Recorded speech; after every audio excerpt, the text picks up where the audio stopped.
So I'm going to cover today part 4 of the series that I've been doing in reference to some of the lawsuit information everyone's been listening to in the news or reading about. And this is a conclusion to the 3 other parts that I have put out on this series. I'm Missy Stagers, broker owner of MStagersRealtyPartners, and I hope the previous series helped clear up some confusion, and today I'm going to tie it all back in.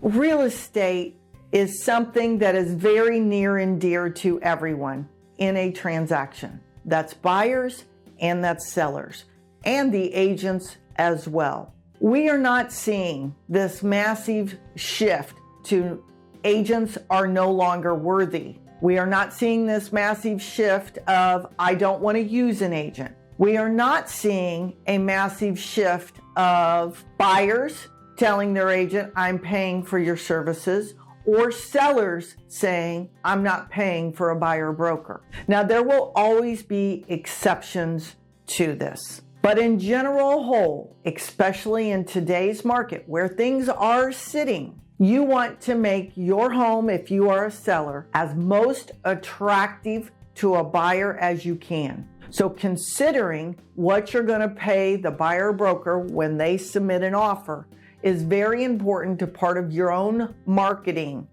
Why is that? Because if the buyer has to pay the difference, they may select another house because they do have an agreement with the buyer's agent that says they will get paid a certain amount. And as a buyer's agent, we also want to be cognizant of our buyers and our duties to them and what we are charging, and have those conversations that unfortunately many agents weren't having in the past, which is a good reason why a lot of this came about. To be concise on what all of the changes are, it's really just having a great negotiation. You have a seller that wants to sell and you have a buyer that wants to buy. And there are 2 parties typically in the transaction representing each client. So how do we bring it all together and make it work? For a seller, in the end, it's really about your net. What am I going to net, and is this acceptable to me? What you pay the other agent really does not matter in the end if the net gets you where you want.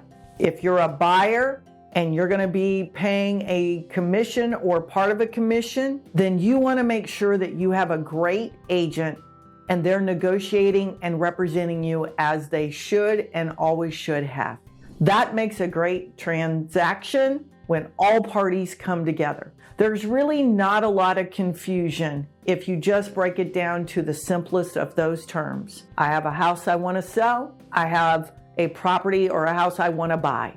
We do what's necessary to make those come together so all parties win.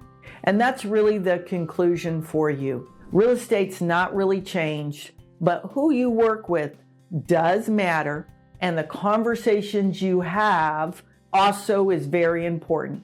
Make sure you read your listing agreement and make sure you read your buyer's agreement and you are clear on the terms and don't have any questions.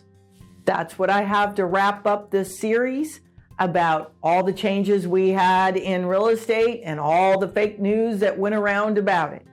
In the end, we're still selling homes and buyers are still buying homes. Thank you for joining me.